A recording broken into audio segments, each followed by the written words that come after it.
Boa noite. Pensar política hoje com um pouco de diferente relativamente ao que é habitual, embora a política esteja sempre presente nestas conversas que se vai mantendo. Tenho comigo o Dr. Paulo Moraes, sou beijamente conhecido, portanto nem vou estar a fazer apresentações porque toda a gente conhece o Dr. Paulo Moraes. E hoje vamos falar de um trabalho recente que o Dr. Paulo Moraes fez sobre a corrupção. Mas numa tónica diferente hoje. É da corrupção à queda da monarquia. Vamos abordar este tema. Eu começaria por ler um texto que faz parte desse trabalho, que é de facto um texto muito importante de alguém que tem uma sensibilidade enorme, ou que tinha uma sensibilidade enorme para estas questões políticas. Dizia Manuel da Arriaga: meus senhores, esta Assembleia Nacional Constituinte, isto logo a seguir ao 5 de outubro de 1910, vou retomar a leitura. Meus senhores, esta Assembleia Nacional Constituinte acaba de depositar nas minhas débeis mãos um tesouro quatro vezes precioso, o da liberdade, em nome da qual trataremos, com o auxílio de todos os que vierem em volta de nós, de eliminar todos os privilégios que, sendo mantidos à custa da depressão e ofensa dos nossos semelhantes, são para mim malditos. Isto mantém-se atual? Mantém. Esse discurso de Manuel da Arriaga, que eu refiro e cito, naturalmente depois de agradecer o seu convite, tenho muito gosto em aqui estar nesta conversa. Nós é que agradecemos a sua disponibilidade. Mas, voltando, homenageando a si, os ouvintes, telespectadores e o Manuel da Arriaga, Manuel da Arriaga foi para mim o melhor Presidente da República que tivemos até hoje, sim, claramente. E esse trecho desse discurso é simbólico porque são as primeiríssimas palavras do discurso de tomada de posse de Manuel da Arriaga. Portanto, ele acaba de ser eleito, foi o primeiro Presidente da República eleito a seguir ao 5 de outubro, e essas palavras são palavras de esperança e de expectativa. Estávamos em 1910, a seguir ao 5 de outubro, embora o discurso seja já de 1911, e o que Manuel da Arriaga promete é acabar com os privilégios malditos. Porque ele tinha entendido que tinham sido os privilégios malditos que tinham levado o Estado português, digamos, a monarquia, àquele estado lastimoso em que estávamos em bancarrota, não havia dinheiro, havia escândalos de corrupção por todos os lados, e no fundo é esse conjunto de escândalos de corrupção que vem desde meados do século XIX até ao princípio do século XX, que levam à queda da monarquia. Percebendo isso, percebendo que eram os privilégios a causa da depressão do povo, da pobreza em que vivia toda aquela população portuguesa da época, que ele assume o ensejo de combater os privilégios malditos. E tem sido assim um pouco a nossa história. Cada vez que cai um regime, há uma nova esperança, há um momento, digamos, em que parece que irradia todo o sol da madrugada, e o que é facto é que vêm novos líderes, há uma esperança e ao fim de alguns anos voltamos aos problemas de sempre. Isto aconteceu com a monarquia, veio a República. Eu recordo que ao fim de 16 anos já estava a República a cair, também numa série de casos de corrupção que podemos falar, se assim entender. Sim, claro. E depois veio o Estado Novo, que foi, apesar de tudo, um momento de esperança com a vinda do Gomes da Costa, de Braga até Lisboa, e, digamos, criou alguma organização do país, houve uma esperança. Passado uma série de anos já estávamos todos não, que nós não vivíamos na época, mas já estavam todos os portugueses deprimidos, e depois veio o 25 de Abril, e enfim foi, digamos, um renascimento da sociedade portuguesa, e hoje, ao fim de uma geração passada sobre o 25 de Abril, passaram 46 anos, e cá estamos nós mais uma vez com a corrupção a tomar conta e a minar todo o regime. O Paulo falou aí na questão do século XIX, dos meados do século XIX. O erro de uma má gestão que foi feita ao longo desse período todo vai nos levar a 1890 àquilo que foi na altura designado como os britânicos a quererem tomar conta de território português, né, em África, nomeadamente. Não é? Sabe que, assim, ao longo, nós em 1820... Por contrapartida da dívida que tínhamos contraído junto deles, não é? Há uma série de episódios, enfim, seria todo um manancial de episódios, não temos tempo para falar de todos, estaremos aqui horas e horas e horas, mas enfim, digamos, 1820, o 24 de agosto também é um renascer da sociedade portuguesa. 1820, 1830, enfim, há o parlamento de miguelistas e liberais. Nos leva à primeira Constituição, não é? De 1822. Exatamente. Na altura considerada muito avançada. Estamos numa época em que acaba a pena de morte, enfim, estamos num período de grande pujança de Portugal. Grande pujança que, aliás, se sentia mais no norte do que propriamente em Lisboa. Recordo que em 1755 tinha havido terremoto, portanto, Lisboa, a capital e o sul, de uma forma geral, estavam numa fase de depressão, e era aqui no norte, no Porto, e em toda a região, que havia nova banca, indústria, comércio, etc. Toda esta região estava pujante, e estávamos nos belos anos. Este não quando vem a corrupção. Enfim, eu podia destacar muitos casos de corrupção do século XIX, e nomeadamente os que levaram à queda da monarquia, mas há dois que são claramente, digamos, o Espírito Santo e o BPN da época, que são claramente a Salamancada e depois o problema do crédito predial. Enfim, se me dá 3 minutos, é para isso estamos aqui, eu explicarei cada um deles em até porque são temas que, infelizmente, o século XIX, que é tão rico em história, foi daqueles mais mal dados na história de Portugal, no secundário, portanto não conhecemos muito bem a história do século XIX, e às vezes falha-nos esse conhecimento para termos noção de que a história às vezes se repete. Repete-se sempre, e os ingredientes, infelizmente, são sempre os mesmos, que é empresários ricos que vivem à custa do orçamento, os seus amigos políticos, e depois um ataque devorador à manjedoura em que se torna o Orçamento de Estado. Comecemos pela Salamancada. A Salamancada é talvez o maior escândalo, enfim, maior até do que o segundo que vamos falar, embora, enfim, eles, digamos, disputam a primazia do caso de maior corrupção do século XIX. O que é Salamancada? É um sindicato que se constitui em 1881, dirigido por um senhor chamado Henrique de Bournet, o nome é conhecido até hoje, todos se lembrarão do Banco Fonseca e Bournet. Portanto, a família Bournet propaga expande o seu poder durante centenas de anos, mas o Henrique de Bournet convence, por um lado, o ministro da Fazenda, que à época era Fontes Pereira de Melo, e por outro lado o Índice Ribeiro, que era o ministro das Obras Públicas, convence-os que tínhamos que fazer uma linha de caminho de ferro, paga com o dinheiro dos portugueses, veja lá, em Espanha. É este o projeto da Salamancada. E então o sindicato constitui-se para fazer uma linha que vai de Barca d'Alva até Salamanca com a seguinte justificação. Dizia na altura o Bournet, e enfim, quem o acompanhava, nos negócios e na política, que ou o Porto se ligava a Salamanca pela via férrea, ou vinha a morte e a desgraça e acabava o norte. Diziam inclusivamente que se não fosse feito este caminho de ferro, cresceriam novamente ervas nas ruas do Porto. E comprometem-se então, em 1882, a fazer em 3 anos, um caminho de ferro que ligava, portanto, Porto a Barca d'Alva, mas isso já estava previsto, que aliás é a linha que ainda hoje conhecemos, em caminho de ferro, e depois uma linha de caminho de ferro de Barca d'Alva a Salamanca. Isto para quê? Para combater a ligação por Vilar Formoso, de Salamanca a Vilar Formoso, para evitar que a ligação à Europa fosse não no centro, portanto pelo Porto de Aveiro, mas pelo Porto da cidade do Porto.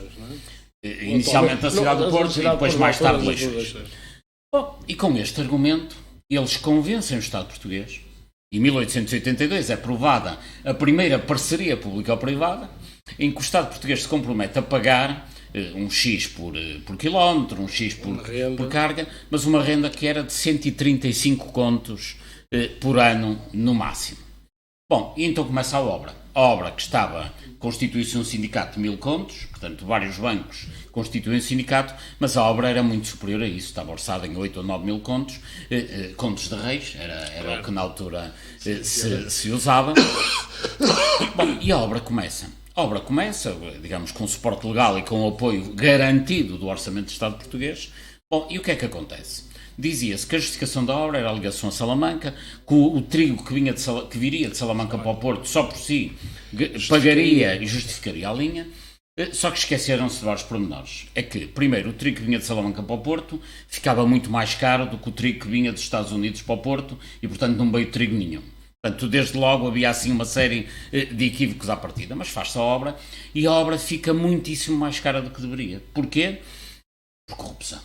Porque há uma série de muros que são contratados a 19 pesetas e meia e depois são subcontratados a 9 pesetas, está a ver, a metade do preço, e metade do custo do muro já fica para os amigos, que na altura metem ao bolso, fazem um desfalque de 200 contos, o que provoca depois prejuízo na dimensão da obra de 90 contos, que é pago por quem? Pelo sindicato, que começa a ter prejuízos. Depois o Henrique de Bourné diz que as traves do caminho de ferro deviam ser numa madeira e aquilo é montado e depois aquilo corre tudo mal e tem que as remontar. Um prejuízo de mais de 90 contos na altura era aproximadamente 500 milhões agora, estamos a falar desta dimensão. Bem, prejuízos atrás de prejuízos. Recordo que em 1882 eles diziam que se o caminho de ferro não se fizesse em 3 anos, nasceriam novamente ervas nas ruas do Porto. Bom, mas passam 3 anos, passam 4 anos, passam 5 anos e só finalmente em 1887 é que aquilo é inaugurado.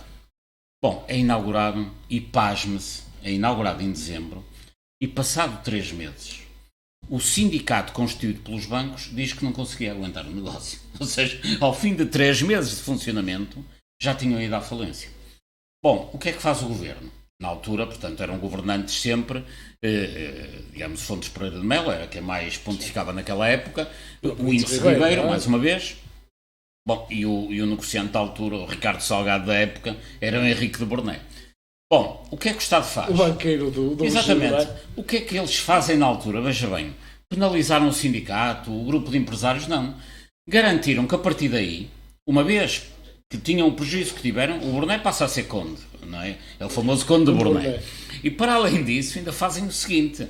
Dizem, bem, este negócio não deu, então vamos-lhes permitir concessionar a estes cavalheiros o Porto de Leixões. E, portanto, como o prémio, pelo desfalque que tinham feito, pelo prejuízo enorme em que tinha incorrido o Estado português, eles não só concessionam o Porto de Leixões, como aumentam a tensa, é a palavra certa para isto, de 135 contos para o dobro. Ou seja, como prémio pelo lindo serviço que tinham feito, não só lhes dão mais um negócio, como lhes dão inclusivamente a concessão do Porto de Leixões, com a garantia, já não no rendimento de 135 contos, mas de 270 contos. Veja bem como é que isto é possível. Bem, moral da história, ao fim de alguns anos o que é que aconteceu? Bom, à falência outra vez, como já não seria de admirar. Bom, à falência, o Estado intervém e o Estado tem que se garantir não só o funcionamento da linha do Porto até Salamanca, como tem que funcionar de pagamento da linha da Beira, portanto, que ligava Vilar Formoso a Aveiro, na medida em que isso também fazia parte do negócio que o Bourné tinha feito com uma sociedade francesa. Há sempre os estrangeiros, naturalmente, também a sacar o seu. Bom, e depois há aqui muitos detalhes que não há tempo, obviamente, de expor. E moral da história, o Estado toma conta do negócio, os cavalheiros ficam como querem e o Henrique de Bourné, repare bem, ainda é indemnizado no fim disto tudo. Portanto, o cavalheiro ainda recebe uma indemnização. Se calhar o Ricardo Salgado ainda vai receber. Eventualmente, enfim, isto passado para os dias de hoje, claramente o Henrique de Bourné é o Ricardo Salgado. Temos outros por aí, mas digamos o paralelo entre o dono disto tudo nos dias de hoje, Ricardo Salgado, e na época, século XIX, Henrique de Bourné. Moral da história, este negócio não só provocou um grande roubo no Orçamento de Estado, como descapitalizou os bancos do Porto, e há 4 bancos que por isso simplesmente têm que fechar, portanto há uma fusão de bancos.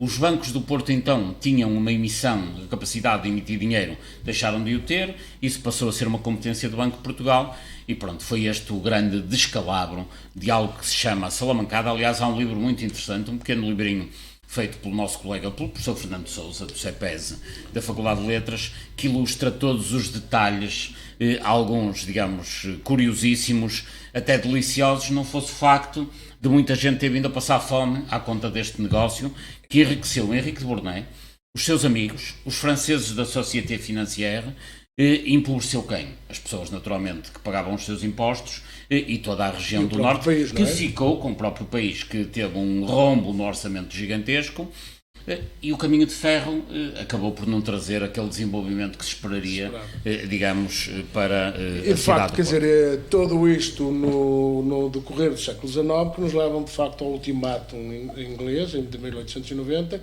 que nos leva à primeira grande revolta, digamos, do Porto, que é o 31 de janeiro de 1891, que tem como razão próxima, de facto, aquele ultimato vergonhoso para Portugal, da Inglaterra, o nosso amigo de sempre, a exigir o dinheiro que eles nos tinham emprestado e que queriam as terras de Moçambique para passarem pelo... Sabe que o ultimato talvez seja, agradeço-lhe até a nota, portanto, todo este episódio está nas vésperas do 31 de janeiro de 1891, estávamos nos 87, 88, é por essa época, 89, e digamos que este primeiro grande escândalo, a salamancada, se posso usar esse termo, passa-se na época do 31 de janeiro.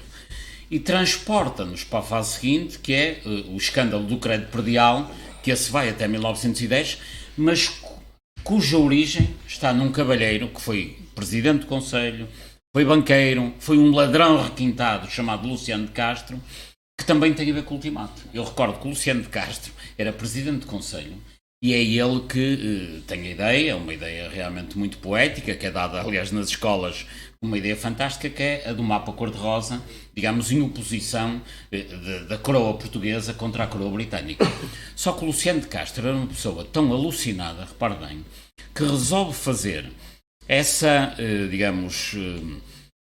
essa manifestação de força relativamente à coroa britânica, quando o Luciano de Castro não tinha nem dinheiro para fazer uma expedição para identificar o mapa cor-de-rosa. O mapa cor-de-rosa, enfim, que muitos terão estudado na escola, não é? A ligação entre Angola e Moçambique, um corredor, enfim, não vamos aqui detalhar isso, que não é esse o tema da nossa conversa, mas no fundo é o mapa cor-de-rosa que cria um diferendo entre a coroa portuguesa e a coroa britânica, só com uma particularidade, é que estava no trono britânico a Rainha Vitória, a todo-poderosa Rainha Vitória. E o senhor Luciano de Castro lembrou-se... Era mesmo poderosa. Exatamente. Era mesmo poderosa. Dominava o mundo. Aliás, os britânicos diziam à época que eram o povo mais rico e mais dominador do mundo. E eram, efetivamente, dominavam completamente o mundo, da Nova Zelândia ao Canadá. Pois o Luciano de Castro, presidente do Conselho de Ministros português, lembrou-se de enfrentar a Rainha Vitória, eventualmente até numa possibilidade de vir a haver um conflito armado. Pois ele, para mandar o Serpa Pinto fazer uma expedição a Moçambique para ver como é que aquilo era, não tinha sequer dinheiro. Portanto, o Estado português, a coroa, era assim que se designava na altura, que não tinha dinheiro para uma viagem, queria fazer guerra à Inglaterra. Tinha dinheiro para mandar tocar o cego. Exatamente, e portanto, muitos saberão, outros não, foi necessário o Diário de Notícias à altura, fazer uma coleta pública para juntar dinheiro para o Serpa Pinto poder ir ao sul da África ver o corredor do mapa cor-de-rosa. Mas Portugal foi sempre afetado também. Depois também temos o Paz dos Reis, não é? Que isso é mais tarde. É mais tarde, mas também é um outro... Outro alucinado, exatamente. Outro alucinado, não é? Quer dizer que também dá cabo do... Já lá iremos, se me permite, já vamos vamos continuar agora com o crédito. Ainda na monarquia, vamos ao crédito predial. Pois o Luciano de Castro, que é esta personalidade, que enquanto deputado cria a legislação no Parlamento que permite a criação em Portugal de bancos de tipo hipotecário, como é o crédito predial. Portanto, na altura tudo se copiava de Inglaterra, não é? De França, depois mais tarde foram os ingleses, depois os americanos e depois os alemães, enfim, conforme as épocas, mas na altura, digamos que França era... Era as luzes. As luzes que vinham de Paris. E, portanto, havia o Crédit Foncier, um crédito hipotecário predial em França, e à semelhança disso, em 1864, constituiu-se em Portugal o crédito predial. O crédito predial tinha por objetivos estatutários, financiar atividade predial, prédios rústicos e prédios urbanos. Portanto, é para isso que é criado o crédito predial, com o objetivo de fomentar a propriedade rústica e urbana. E muito bem. O primeiro governador, portanto, aquilo é criado logo com uma administração gigantesca, dezenas de administradores, um governador, etc. O primeiro governador é o Duque d'Ávila, que era uma personalidade, enfim, poderosíssima na época e conceituadíssimo, e tudo correu relativamente bem até nos 5 primeiros anos do crédito predial. Portanto, um projeto que é feito há 100 anos, correram bem os 5 primeiros e depois, enfim, foi hecatombe logo a seguir. Quem é que pontificou depois no crédito predial? E obviamente vou abreviar aqui muito. Nos 5 primeiros anos correu tudo muito bem, Mas ao fim de algum tempo, o crédito predial, que tinha nascido para financiar prédios rústicos e urbanos, nos termos estatutários, já só financiava políticos. Câmaras municipais, políticos, etc, taxas de juros elevadíssimas e, no fundo, o seu escopo inicial, que era financiar a atividade imobiliária para a área rústica e urbana, já nem sequer era cumprido. Bom, e o que é que começa a acontecer no crédito predial? Começam a contratar políticos, portanto o Duque d'Ávila morre, o Fontes Pereira de Melo, de que ainda há pouco falámos, vai a governador do crédito predial, e durante algum tempo é Fontes Pereira de Melo, que depois acaba também por ser presidente do Conselho e morrer e não volta ao crédito, mas passam pelo crédito predial os políticos de serviço do costume. Voltamos ao Índice Ribeiro, voltamos ao Luciano de Castro. E o que é que acontece? Ora bem. Que eram todos oriundos ou do Partido Regenerador ou do Partido Republicano. Exatamente, era aí que eu ia pegar. Não do Partido Regenerador ou do Partido Progressista. O Republicano vem mais tarde. Vem mais tarde. E, portanto, Regenerador e Progressista, que eram mais ou menos o PS e o PSD na época. Bom, e o Luciano de Castro faz isto. Eu peço que vejam a história e peço até que acreditem em mim, que isto é tão mirambulante. O Luciano de Castro nomeia-se governador, e, portanto, ele era o presidente do Partido Progressista. E nomeia vice-governador o Índice Ribeiro, que era o dirigente do Partido Regenerador. Então o que é que acontecia? Quando o Luciano de Castro ia para o governo, ficava a mandar no crédito predial o Índice Ribeiro. Quando os regeneradores iam para o governo, ficava o Luciano de Castro no próprio crédito. Então o que é que acontece? O rotativismo de que se fala da época da... Alternativa, não é? Exatamente, mas fala-se muito do rotativismo entre Partido Progressista e Partido Regenerador. O rotativismo não se dava só no governo, em que, ora, o presidente era de um partido, ora de outro. Dava-se também no crédito predial. Porque quando o Luciano de Castro saía do crédito, deixava o crédito nas mãos do Partido Regenerador. Quando o Partido Regenerador estava no governo, ia o Luciano de Castro para o crédito predial. Isto porquê? Porque realmente eram os empregos mais bem pagos, era mais ou menos a Caixa Geral de Depósitos da altura, aquilo eram taxos gigantescos, e portanto os grandes políticos, quando estavam no governo, quando não estavam no governo, estavam no crédito predial. Bem, moral da história, assim tudo corria muito bem, até que no início do século XX faz-se uma auditoria ao crédito e veem que havia ali um desfalque gigantesco. Bom, o guarda-livros, que era o Vilela, enfim, muito famoso Vilela na época, os jornais falam de Vilela, era mais ou menos, sei lá, um Duarte Lima, um Oliveira Costa da época. Bom, o Vilela acaba por ser preso, um obrigacionista do crédito suicida, se há realmente um grande escândalo, há um administrador que se demite também. Bom, há ali uma série de convulsões, que não temos obviamente tempo de detalhar, mas o que é que acontece? Fazem uma auditoria ao crédito predial. Havia na altura um desfalque de 60 contos. 60 contos, o desfalque era de tal ordem que levou à queda de um governo, de Veiga Beirão. Cai o governo, bom, muito bem, faz-se uma nova auditoria ao crédito. Chegamos a 1910. E chegam à conclusão, notem bem, que o desfalque não era de 60 contos, era de 800 contos, 13 vezes superior. Bom, cria-se uma confusão de tal ordem que leva inclusivamente à queda do governo e à queda da própria monarquia. Digamos, a causa próxima da queda da monarquia tem muito a ver com isto e com outros escândalos que já podemos falar, se quiser, mais rapidamente. Aliás, estamos aí precisamente para falar isso. Mas o crédito predial cai, portanto fica um desfalque gigantesco. Naturalmente tem que haver uma intervenção, mais uma vez, da Coroa. A Coroa não tem capacidade de intervir porque também não tinha dinheiro, digamos, o Orçamento de Estado não tinha condições para intervir, cai o regime e vem finalmente a monarquia. O Luciano de Castro, que era o governador do crédito, era uma pessoa tão perseguida pela opinião pública que era conhecido como o ladrão do crédito predial.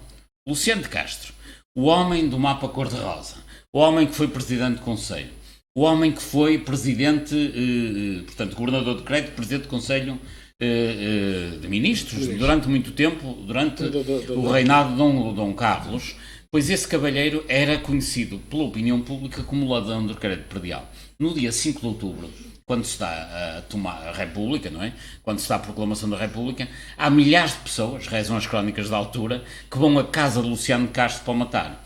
Mas chegam lá, vêm numa cadeira de rodas, assim combalida, etc. E ele acabou por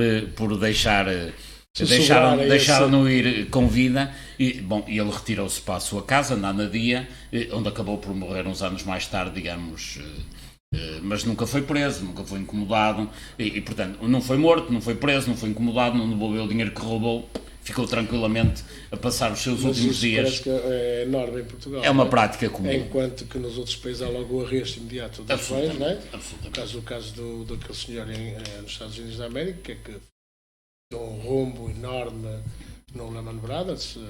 O Madoff, exatamente. Exatamente. Foi logo preso, em 3 meses estavam resolvidos o problema e os bens foram todos arrestados. Mas não é só o Madoff, eu recordo, sim, nos Estados Unidos e em França, e também na Suíça, o filho do Obiang, da Guiné Equatorial, portanto a Guiné Equatorial tem um presidente que é o Obiang, e tem um vice-presidente que é o Obiang Filho, não é? Que é uma coisa, aliás, este país com estas características, onde ainda há pena de morte, faz parte da CPLP, da Comunidade de Países de Língua Portuguesa. E o Obiang Filho, quer nos Estados Unidos, quer em França, quer na Suíça, foram-lhe confiscados todos os bens que ele tinha naturalmente adquirido com sistemas de corrupção e branqueamento de capitais. Mas, na altura, só para então acabarmos, digamos, a monarquia, não havia só estes escândalos. Havia um escândalo que era conhecido pela questão Hinton, que era um problema que tinha a ver com o açúcar na Madeira e com os ingleses, que nunca ficou muito clarificado, porque havia ali uma proteção dos amigos do rei Dom Carlos aos ingleses. Nunca se percebeu muito bem essa questão, julgo que até hoje. Depois havia um outro problema gigantesco, que apenas o Afonso Costa, na altura, denunciava, que era o problema da questão do tabaco. Portanto, o tabaco, na altura, tinha uma dimensão importantíssima. A concessão de tabaco estaria um pouco como está hoje a concessão do petróleo, quer dizer, a energia. O tabaco representava, na altura, cerca de 8% do orçamento de Estado. Portanto, o tabaco que se consumia.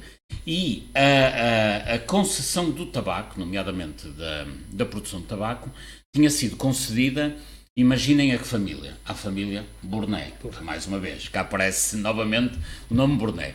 E essa concessão tinha sido feita num concurso em que havia um concorrente que foi, pura e simplesmente, afastado, não é? Afastado, que era os Sócios de Portugal, que tinham como advogado, aliás, o próprio Afonso Costa, que denunciou essa questão do Parlamento, e, portanto, era um concurso que foi, digamos, ali viciado, na medida em que acabaram por retirar do concurso uma proposta que era mais favorável, que era a dos Sócios de Portugal, para beneficiar a família Bournet, mas repara, era uma concessão por 60 anos. Ou seja, à época concederam por 60 anos a exploração do tabaco, que representava 10% quase do orçamento de Estado português, para beneficiar mais uma vez a família Bournet e os seus apaniguados. Bom, e depois havia uma outra questão, que não tinha a dimensão económica destas, mas que desmoralizava completamente, que era os adiantamentos que a Fazenda fazia ao rei Dom Carlos para a família real viver sumptuosamente. Aliás, quem tiver tempo e paciência, aconselho a ler as memórias da rainha Dona Amélia, portanto, mulher do Dom Carlos, que dizia o que realmente eles faziam, que eram verdadeiras loucuras, quer o Dom Carlos, quer a Dona Maria Pia. Portanto, aquilo era uma família que vivia à fartazana. A grande francesa, não é? Exatamente, a Dona Amélia. Mas a Dona Amélia tinha mais juízo que eles todos juntos. E o que é facto, ou pelo menos é o que a história nos diz, naturalmente, que nós não observamos diretamente na época, mas o que é facto é que todos eles viviam de forma sumptuória. O rei Dom Carlos, que dizia que Portugal era uma choldra, era uma piolheira, etc., mas era essa choldra, essa piolheira, que lhe pagava as suas grandes viagens, as suas grandes expedições, e era conhecido na altura, ele próprio, como o rei ladrão. E se me permitem, eu citava aqui uma frase do Afonso Costa, que a diz no Parlamento, enquanto deputado, e diz o Afonso Costa o seguinte: por muito menos crimes que os cometidos por Dom Carlos I, rolou no cadafalso em França a cabeça de Luís XVI. Isto era o que o Afonso Costa dizia do rei Dom Carlos. E, portanto, não sendo, digamos, economicamente muito relevante o peso do que a coroa gastava, digamos, à Fazenda, era muito dinheiro para eles andarem, no fundo, na borga, à custa da pobreza dos cidadãos. Os romanos também diziam que havia ali no ocidente da Europa um país que não se governava nem se deixava governar. Exatamente, bem lá mais para trás, no tempo do viriato. Exatamente. Bom, e é com isto que chegamos finalmente ao discurso do Manuel da Arriaga. Portanto, vem o 5 de outubro de 1910, que é uma revolução que não chega a ser uma revolução, acaba por ser um apodrecimento da monarquia, que, aliás, o próprio Guerra Junqueiro dizia que os burgueses sentiram-se roubados e deixaram-nos instalar a República, ou seja, a população já estava tão farta de uma coroa decrépita. Escândalos de corrupção. O caso do crédito predial, que tinha uma dimensão... Aliás, o público aderiu logo em massa no dia 4 de outubro, quando se começou a fazer as regulações. O público, as pessoas em geral, juntaram-se, digamos, aos voltosos, digamos, no Porto, ali em Santo Ovídio, no Santo Ovídio, que não é o Santo Ovídio de hoje, sim, a Praça da República, exatamente. Hoje Praça da República, e em Lisboa também por Artilharia 5. Mas o que aconteceu, enfim... não chegou a ser uma conquista do poder, foi mais um abandono do poder por parte da monarquia. Aliás, há a célebre história do Cândido dos Reis, que percebeu que os republicanos não tinham força e acaba por suicidar, achando que perdia a revolução, e ele não terá percebido na altura que do lado de lá não havia sequer oposição, porque a monarquia estava exangue, estava decrépita, estava corrupta. E no fundo, volto às palavras do Guerra Junqueiro, os burgueses, sentindo-se roubados, deixaram-nos instalar a República.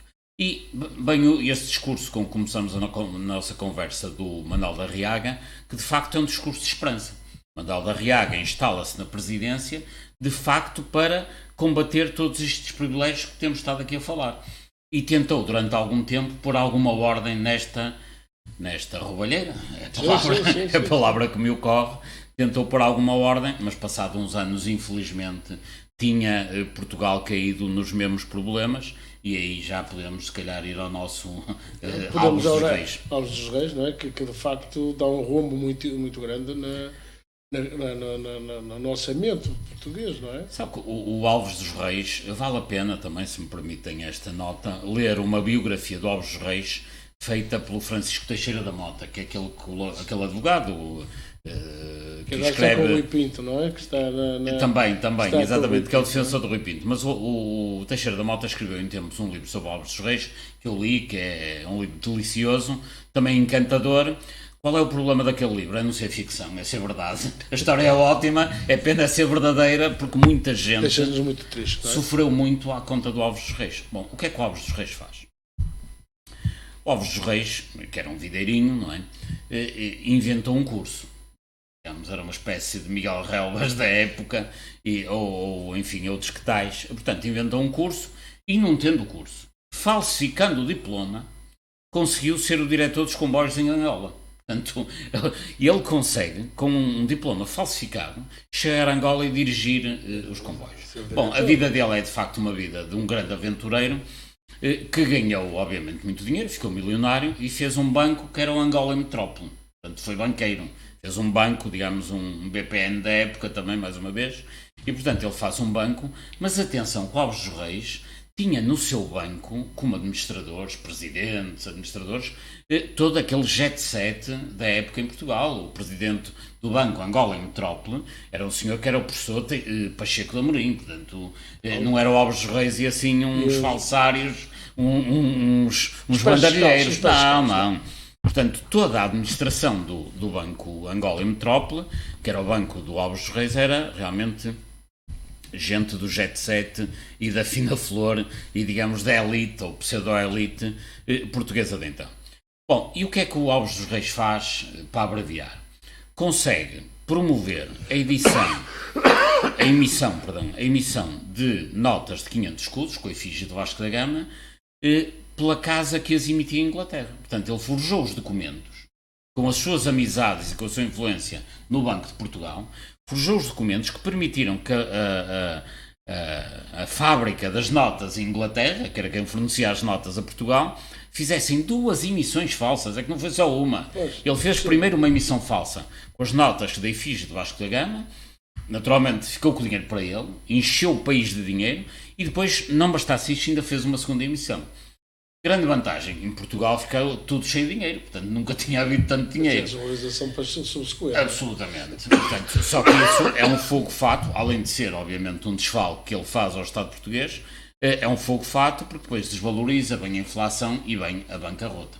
E é de alguma maneira o Alves dos Reis o tal que falsifica o diploma do seu curso, que consegue cargos públicos com diploma falsificado, que consegue fazer um banco, que consegue a conivência do Banco de Portugal e dos governantes de então, que consegue pôr do seu lado a elite portuguesa da época, os professores, etc, etc. Pois é este cavalheiro que acaba por provocar uma bancarrota que faz com que há desvalorização de dinheiro, há uma bancarrota generalizada, inclusivamente o Estado já nem tinha dinheiro para pagar os salários ao fim do mês. É claro, o Alves dos Reis foi o único culpado, não. O Alves dos Reis acaba por ser um culpado, mas também um sintoma da corrupção enorme e das moscambilhas em que o Estado português se mete nessa época. Bom, e acaba por ser... Se calhar até pelo certo sentimento de inimputabilidade que existe ou que paira no território nacional. Absolutamente. Diga. Na altura, o Alves dos Reis fazia o que lhe apetecia, porque naturalmente já mas havia muita em gente... Em Portugal existe um bocado essa ideia de que há um conjunto de pessoas que são intocáveis. Na Índia são intocáveis por outras razões, mas aqui em Portugal há pessoas que são intocáveis, que têm tanto poder que ninguém lhes chega. Absolutamente. Não Nós temos neste momento situações muito parecidas. Mas este foi ao longo do tempo, não é só de agora. Pois este é que é o nosso problema, é que desde 1850 que andamos nisto. Portanto, a monarquia cai, porquê? Porque há corrupção que leva à queda da monarquia e à implantação da República. E a República também acaba por cair por esta situação. E pior... A Primeira República. A Primeira República, naturalmente. E esta lá irá por este caminho, mas já lá podemos ir. O que acontece é que este caso Alves dos Reis leva à queda da República, da Primeira República, e vem, portanto, o Gomes da Costa, o general, depois marechal, vem o Dr. Salazar, e o Dr. Salazar, que era bem determinado na altura, conseguiu ainda isto. Conseguiu pôr as contas em ordem, ainda conseguiu que os ingleses indemnizassem o Estado português porque a emissão tinha sido falsa. Ou seja, o Salazar consegue que os ingleses indemnizem o Estado português em 600 contos. Portanto, Salazar não só ganha o poder por causa da corrupção generalizada e por causa de Alves dos Reis, como ainda ganha mais tarde 600 contos para pôr as contas em ordem e portanto, Salazar teve à partida, o ditador, esse benefício que lhe é dado justamente pelos desmandos da República. Naturalmente que o Salazar, recebendo 600 contos, que era uma enormidade na altura, põe as contas em ordem, começa a pagar os salários e para toda aquela função pública que tinha estado 10 anos sem saber em que dia recebia o salário, o Salazar acaba por ser o grande salvador que dá uma grande esperança de alguma tranquilidade e os primeiros anos de Salazar, eu acho hoje que ele deve-os a quem? Ao Alves dos Reis. Porque o Alves dos Reis fez... não é?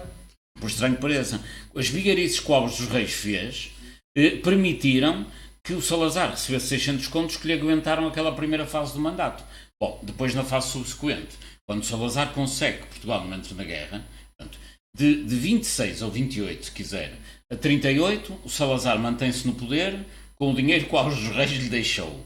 E na fase seguinte, como conseguiu que Portugal não entrasse na guerra, digamos, as mães portuguesas ficaram eternamente gratas e, no fundo, Salazar acaba por nem ser um grande gestor público, como toda a gente diz. Foi a sorte de receber, numa primeira fase, o dinheiro que lhe foi dado de mão beijada por uma república decrépita que lhe deixou uma herança de 600 contos. E depois, mais tarde, a questão da guerra, enfim... Pois, mas o próprio Estado Novo também é ele, embora como menos falado, porque também não era permitido falar-se assim muito, mas também ele é, digamos, apanhado nas ondas da corrupção. Eu lembro o caso do Senhor de Bacalhau, o caso dos industriais da CUF... Já lá iremos. Dos planos quinquenais... Na minha opinião, o próprio Estado Novo cai por causa da corrupção. Cai por várias razões, enfim, mas isso já depois da guerra, não antes da guerra. Sim. Já mais tarde, anos 60, já quando as coisas estão um bocado mais libertas da guerra, porque também há uma queixa que se faz ao Salazar. O facto de não termos entrado na guerra também nos permitiu ter o benefício do desenvolvimento que o pós-guerra veio trazer. Mas nós recebemos dinheiro do Plano Marshall. Sim, mas não foi o bastante para criar um desenvolvimento mais... O Salazar não queria desenvolvimento. O Salazar queria uma sociedade, os pobretos mas alegretes, pobres mas felizes, não é? É a sociedade do fado, de uma casa portuguesa, pão e vinho sobre a mesa, enfim, há todos esses chavões que no fundo ilustram o tipo de sociedade que o Salazar queria para Portugal. Aliás, não é por acaso que o Salazar em determinado momento, visionário e até pioneiro em termos de educação, e põe 4 anos de escolaridade obrigatória, portanto a maioria da população era analfabeta, e é o Salazar que traz 4 anos de escolaridade obrigatória e mais tarde faz marcha atrás e vem só para 3 anos de escolaridade obrigatória.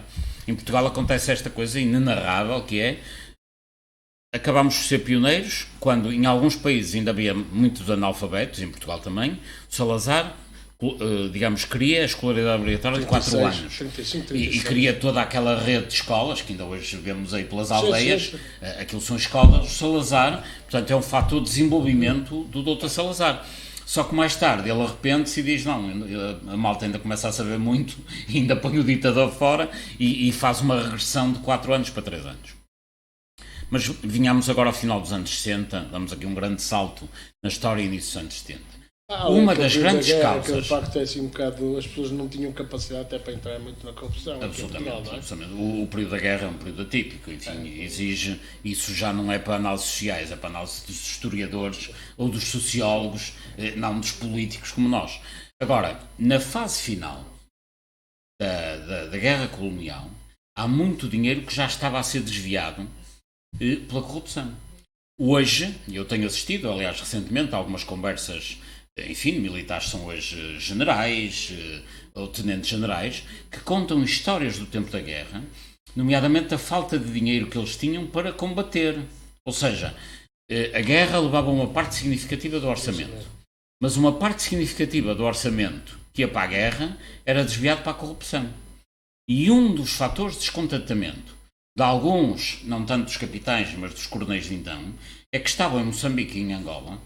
Portanto, antes de 25 de Abril, hoje a história já nos diz isso, havia uma vontade do próprio Marcelo Caetano de entregar a Guiné. O Rui Patrício, que era então Ministro dos Negócios Estrangeiros, fez inclusivamente algumas aproximações a Amílcar Cabral, e portanto havia ali uma aproximação na Guiné, com o Rui Patrício ao Ministro dos Negócios Estrangeiros. Não este Rui Patrício do Sporting, não o guarda-redes, mas o Rui Patrício, que era o Ministro dos Negócios Estrangeiros do Marcelo Caetano. O homem que não dizia os erros. Exatamente. O próprio Spínola, que então também defendia uma solução específica para a Guiné. E o próprio Marcelo Caetano já estavam a trabalhar no sentido de entregar a Guiné, dar independência, conceder autodeterminação, ou pelo menos uma independência moderada à Guiné. Diferente era em Angola e Moçambique. Portanto, em Angola e Moçambique havia, digamos... Havia outros recursos. Naturalmente, e também, apesar de tudo, era diferente, porque a Guiné nunca teve uma cultura verdadeiramente portuguesa. E Angola e Moçambique foram, digamos, disseminados com empresas portuguesas, famílias portuguesas, e havia muitos portugueses, muitas famílias portugueses, a viver em Angola e Moçambique já há várias gerações. Portanto, há muitos portugueses que hoje cá vivem, que são originariamente, têm nacionalidade originária portuguesa, mas são nascidos em Moçambique, e já os pais nasceram em Moçambique, e já os avós nasceram em Moçambique e Angola. Portanto, Angola e Moçambique de facto tinham uma cultura portuguesa, e tinham outros recursos, como dizia bem, e havia, digamos, uma vontade de manutenção daquelas ex-colónias, só que muito do dinheiro era desviado pela corrupção. E havia alguns coronéis que na altura se queixavam amargamente do facto de não terem dinheiro para combater. Mas o absurdo disto que começava nas messes, não é? Absolutamente, nas cantinas e tal, mas muito dinheiro de armamento que era desviado, e já hoje alguns generais comentam esse aspecto, que é, eles estavam lá... Aliás, metendo aqui um bocadinho de talha, a questão do Adelino Amaro da Costa e do... Porque tudo aponta... A questão do fundo colonial. Do fundo colonial, que aquilo era um buraco de todo o tamanho que ele iria denunciar. Exatamente. Foi o que se constou na época, não sei se... O fundo colonial é uma outra questão, se me permite, já lá vamos. Sim. Mas o que acontecia em alguns quartéis em Angola, e sobretudo em Moçambique, é que muitos dos oficiais estavam ali sem saber o que fazer. Portanto, alguma revolta dos oficiais e até de alguns capitães de Abril tem a ver com questões salariais, que foram muito faladas, mas tem a ver com o facto de eles perceberem que estavam numa guerra onde nem sequer podiam combater. Portanto, a guerra não fazia sentido, Mas muito menos sentido faz haver uma guerra que não faz sentido e que não pode ser combatida. É um duplo paradoxo. Anacrónico, não é? E por isso, alguns dos capitães de Abril, não é? Muitas destas histórias vêm hoje ao de cima, e essa história há de ser feita, espero que muito rapidamente, obviamente não por nós, que não temos essa capacidade, mas convém, e eu gostaria que alguns dos militares que estiveram em Moçambique e Angola nos anos 71, 72, 73, contem as privações por que passavam, porque tinham ali imensos homens parados, sem fazer nada, porque não havia nem sequer estratégia, nem dinheiro para o combate. Porquê? Porque ele era desviado. Bom, razão pela qual não é de admirar que a Revolução tenha vindo dos militares. Porque a Revolução de Abril é um fenómeno... O 25 de Abril é um fenómeno, apesar de tudo, estranho. Porquê? Porque já havia republicanos a combater a ditadura desde o tempo do Norton de Matos. Sim. Republicanos, socialistas, comunistas. Portanto, havia uma força... Já lá dos anos 30, não é? Que já havia um insurgimento, digamos, por parte da comunidade... Desde os anos 30, mas sobretudo desde o fenómeno de Humberto Delgado, em 58, que havia uma fortíssima oposição, naturalmente uma agregação, não é? censurada, era uma oposição censurada. Enfim, eu recordo-me em criança ver o meu pai, que na altura era do MDP, que reunia com amigos. Portanto, havia movimentações desse tipo. Lembro do Movimento Democrático Português, que depois a CDE acaba por se candidatar nas eleições de 72 ou 73. Havia realmente republicanos, socialistas, comunistas, muita gente da oposição democrática, que era o MDP, a CDE, que agregava mais essas pessoas. Sim. Recordo o José Manuel Tengarrinha, o Pereira de Moura, enfim, todas essas personalidades académicas e personalidades de vulto intelectuais da sociedade portuguesa que lideravam essa oposição. E toda essa gente não conseguiu deitar o regime abaixo. E depois umas dezenas de capitães organizam-se e deitam o regime abaixo. Tem a força das armas. Tem a força das armas e, de facto, também detectaram mais rapidamente que o regime estava podre. Porque também estavam lá no seu âmago. Exatamente. Mas é a corrupção que também contribui de alguma maneira para a queda do próprio Estado Novo, nomeadamente nesta componente militar. Deixe-me, sem fugir à questão do fundo colonial. Está, porque foi uma ideia que na altura foi muito badalada. É que, de facto, o Adelino Amaro da Costa tinha muita informação, que era na altura Ministro da Defesa, tinha muita informação sobre o que é que se passava no fundo colonial, nomeadamente o desaparecimento de algumas verbas substanciais. Há duas... Esta era uma versão que na altura se falou... Há duas teorias para a queda do avião do Sá Carneiro e do Amaro da Costa. Uma tem a ver com isto, com o fundo colonial. O Sá Carneiro... Terá sido lateral. Segundo coisa. Há duas versões. E eu, se me permitem, enfim, recomendo mais 2 livros. Já recomendei vários e parece um programa de literatura. Um é a biografia de Jorge Jardim, feita pelo Zé Freire Antunes. O fundo colonial era um fundo que o Salazar dispunha, digamos, era um saco azul do Estado, que o Salazar distribuía a seu bel prazer. Imagino que não meteria dinheiro ao bolso, Salazar não tem essa fama, mas durante muito tempo financiou atividades semiclandestinas do engenheiro Jorge Jardim em Moçambique e outras de que não há conhecimento. Sim, exatamente. No fundo, o Salazar, para além da organização normal do Estado, depois tinha grupos que dependiam apenas dele. E claramente o Jorge Jardim, o engenheiro Jorge Jardim, tinha na Beira, em Moçambique, um grupo, aliás, militarizado, tinha armas e tudo, em que fazia operações especiais para o Dr. Salazar, a pedido do Dr. Salazar. E nesse livro do Zé Freire Antunes percebe-se que o Jorge Jardim só tinha um chefe, que era o Dr. Salazar, e, portanto, de vez em quando vinha da Beira a Lisboa, receber ordens do Dr. Salazar, e depois andava lá, tinha um exército particular, e, enfim, era de alguma maneira um aventureiro, digamos, e efetivamente era ao mesmo tempo um industrial que estava ligado, inclusivamente ao Champalimau e a outros. Mas o Jorge Jardim, além de ser engenheiro, além de ser empresário, era essencialmente um chefe de um exército clandestino, cujo principal patrocinador era o chefe de governo. Veja bem, e portanto era o Fundo Colonial que financiava este tipo de atividades. O que é que acontece? O Fundo Colonial, em 1974, deveria ter sido extinto. Mas curiosamente, chega-se a 1980, quando aliás se dá a queda ou atentado, enfim, da avionete do Dr. Sá Carneiro e do Amaro da Costa, ao fim de 6 anos veem que o Fundo Colonial continuava a ser alimentado anualmente pelo Orçamento de Estado. E o Amaro da Costa saberia para onde é que esse dinheiro ia e quem é que o controlava. Depois há uma outra tese, que é o problema das armas do Irão, em que terá havido, digamos, algum papel do Estado português naquela questão dos reféns do Irão contra, portanto, os reféns americanos no Irão, e o Sá Carneiro aí tinha tido uma intervenção adequada e os americanos andariam atrás dele por causa disso. Isso conta-se também num livro do Frederico Duarte Carvalho, que é Sá Carneiro e as armas do Irão.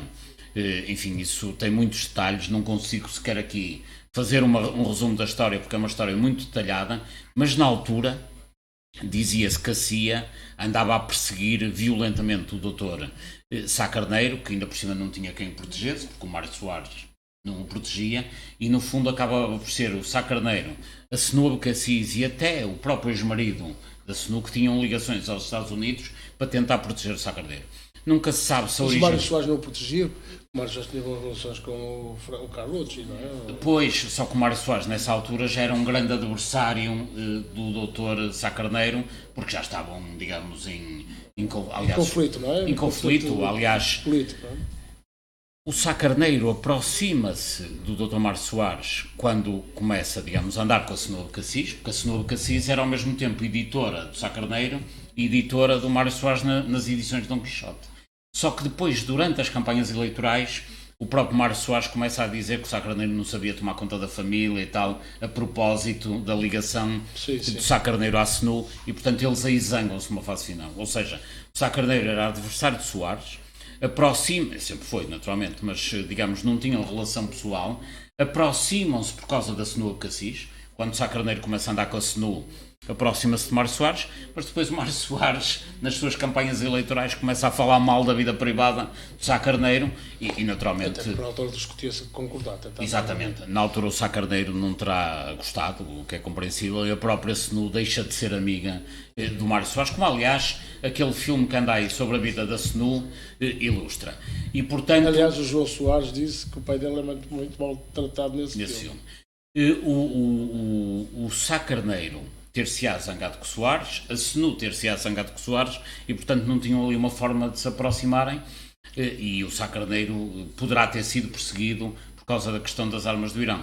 Mas quem quiser saber tudo sobre o Fundo Colonial, lê a biografia de Jorge Jardim, que é feita pelo Freire Antunes, realmente notável. Freire Antunes, que já faleceu, enfim, que deixou saudades de quem eu era amigo, mas escreveu um livro notável sobre a vida do Jorge Jardim. E esse livro do Frederico Duarte Carvalho conta-nos bem a história das armas do Irão. Não, como se pode ver, nós estamos, infelizmente, a nossa história é toda ela atravessada por situações menos claras, para não dizermos outras coisas. Exatamente, é por isso que é tão necessária a transparência. Para que nada disto... Mas o que... Agora, não é voltando aos temas atuais, que é um tema sempre recorrente, que é a corrupção, que a maioria da população abomina. Porque é que os políticos, porque é que a gente que tem poder não abdica deste comportamento antissocial que é a corrupção? Porque o português em si também é já de si... é corrupto, digo eu, porque é o favorzinho, não exige rigor, exige o seu papel, o meu papel por cima do seu. Quer dizer, porquê? Isto é uma questão de formação, não. Essa é uma outra discussão e o tempo esgota, portanto já não vai ficar para hoje. Mas há aqui o seguinte, pensando nos dias de hoje, de facto, muitas das vezes as pessoas acabam por recorrer a cunhas, a favores, porque não têm outra forma de resolver os seus problemas. Está organizado. Porque tudo isto é uma desorganização de tal ordem que se uma pessoa, por uma razão qualquer, precisa muito urgentemente de um passaporte porque arranjou um emprego na Suíça, naturalmente que em desespero acaba por tentar uma cunha, um favor, um conhecimento, etc. Esse é um aspecto. Depois há um outro aspecto que é o seguinte, que é, quando a população em geral vê que quem anda na política, na administração pública, que beneficia tanto economicamente da corrupção, é assim, se um funcionário numa Câmara vê que o vereador de urbanismo, que ganha X mil euros por mês, compra um Porsche, e depois outro Porsche, e depois uma casa com piscina, pensa, eu também quero um bocado disto. Aliás, há um ditado português que é exímio para identificar esta situação, que é ou há moralidade ou comem todos. Exatamente. E, portanto, quando as pessoas, digamos, na base da pirâmide, veem quem está nas chefias de divisão, nas direções municipais, nos ministérios, começam a roubar, então roubam todos. É a história do ou há moralidade ou comem todos. Por um lado, o desespero. Depois este aspecto que é ou há moralidade ou comem todos. E depois a perspectiva de que isto não muda faz com que se crie um ambiente eticamente muito degradado. Agora, pergunta-me bem, porquê é que as pessoas se metem nisto, nesta dimensão? Porque os corruptos chegam a uma dimensão que nem chegam a perceber, não têm consciência da ilicitude do que estão a fazer. Assim, nós neste momento, em Portugal, temos situações verdadeiramente inenarráveis. Umas são de corrupção e outras já nem é corrupção, é uma forma de funcionamento que as pessoas nem chegam a identificar. O tráfico de influências, o nepotismo acaba por ser generalizado, banalizado e as pessoas nem se apercebem. Só para lhe dar um exemplo, podia dar inúmeros. Aliás, ando a escrever um livro sobre esta matéria. Que é, nós temos alguns atores na vida pública que dirigem bancos, que são supervisionados pelo Banco de Portugal. O Banco de Portugal vê a sua atividade, por sua vez, fiscalizada por um Conselho Superior. E esses atores do banco estão no Conselho Superior para tutelar a administração da supervisão que incide sobre eles. Isto não pode ser. Agora, as pessoas têm noção disso e dou-lhe nomes. É assim, o presidente da Associação Portuguesa de Bancos é um senhor chamado Faria de Oliveira, que muitos conhecem, e naturalmente contra o qual nada me move. Que saiu da Caixa Geral de Depósitos. Teve na Caixa Geral de Depósitos, já teve em muitos sítios. Mas vamos a este caso concreto. Ele representa o interesse dos bancos. Ao mesmo tempo que representa o interesse dos bancos, os bancos são supervisionados pela Administração do Banco de Portugal. E a Administração do Banco de Portugal é aconselhada por um Conselho Consultivo, onde está quem? O próprio Faria de Oliveira. Portanto, Faria de Oliveira aconselha os supervisores dos bancos que ele representa. Isso faz-me lembrar uma história que é verdadeira. Quando se aconteceu o que aconteceu no BPN, e se falava no caso do que era governador do Banco de Portugal, que eu não me recordo o nome dele, depois foi para Bruxelas, o Vítor Constâncio. O Vítor Constâncio, que na altura era presidente da Associação dos Bancos Portugueses, o Mira Amaral. Quando foi questionado sobre a falta de resposta do Banco Nacional do BPN ao Banco Português Nacional, não é? Ao Banco de Portugal. Ao Banco de Portugal, ele disse, mas a banca não precisa ser constantemente fiscalizada, porque somos transparentes, somos abertos. No dia a seguir, o BPN cai. Pois. Não é? Quer dizer, é o que acaba de dizer. Estas associações que têm este propósito, são elas também um próprio entrave que não se encontram soluções para estes desmandos. Um dos problemas gravíssimos em Portugal é o problema da regulação, não é só na banca. Sim, nós temos visto ao longo do tempo, exatamente, no elétrico, nas telecomunicações, por aí fora. Aliás, hoje assistimos nos últimos dias à nomeação de um ex-deputado e um ex-ministro chamado Pedro Mota Soares, que durante anos e anos no Parlamento estava na Comissão de Economia a legislar na área das telecomunicações, a supervisionar as empresas de telecomunicações, digamos, a intervir, inclusivamente a decidir quem é que vai para a Autoridade Nacional das Comunicações. E onde é que está neste momento o Pedro Mota Soares? Neste momento foi para a Pritel, que é a Associação das Empresas de Telecomunicações. Portanto, andou durante anos a fiscalizar as empresas de telecomunicações. E agora representa as empresas de telecomunicações. Estou a dar este exemplo que é o mais recente no momento em que falamos. Mas se falarmos daqui a 15 dias, haverá outro qualquer. Temos outro. Absolutamente. Ora, o nosso tempo está, de facto, a chegar ao fim. Eu tenho que agradecer mais uma vez ao Dr. Paulo Moraes a amabilidade de estar presente connosco. Quero pedir muita desculpa pela minha tosse e por esta voz muito roufanha, mas estou um bocadinho gripado, como deve de ser. Como devem ter compreendido, e vou acabar de facto este programa evocando novamente a célebre frase do Manuel da Riaga, para ver se efetivamente eu quero isto agradecer entra no espírito dos portugueses, porque os portugueses têm que fazer alguma coisa para isto. Eu quero agradecer muito o seu convite, é sempre um prazer estar aqui a conversar sobre assuntos que me apaixonam, nomeadamente as questões que têm a ver com o nosso país. Peço desculpa por só trazer más notícias, mas são históricas, desejo-lhe as melhoras e antes de ler o trecho do Manuel da Arriaga, se me permite só concluir, eu acho que a lição do Manuel da Arriaga é a lição que todos temos de ter. Só combatendo os privilégios malditos se acaba com a tristeza do povo. Não tenho dúvidas nenhuma sobre isso. Meus senhores, esta Assembleia Nacional Constituinte acaba de depositar nas minhas débeis mãos um tesouro quatro vezes precioso, da liberdade, em nome da qual trataremos, com auxílio de todos os que vieram em volta de nós, de eliminar todos os privilégios que, sendo mantidos à custa da depressão e ofensa dos nossos semelhantes, são para mim malditos. É uma boa mensagem para aqueles que vão de novo assumir funções no Parlamento Europeu, no Parlamento Português e no Governo, se eles têm isto como pano de fundo. Muito obrigado, Dr. Paulo Moraes. É sempre um prazer. Obrigado.